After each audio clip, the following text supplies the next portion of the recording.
Hi guys, welcome back with me again in this channel. On today's tutorial, I'm going to show you how you can fix Windows key and Alt key switch in Windows 11. So if the Windows keys and Alt key functions are switched on your keyboard, there are several Windows keyboard key combinations that you can try to fix the problem.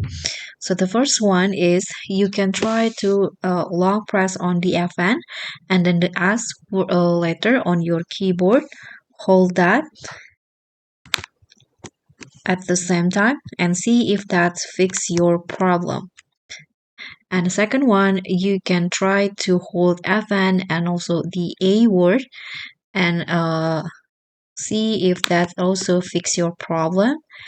And the third one, you can try click on the Fn and W and try it and see if if that fix your problem.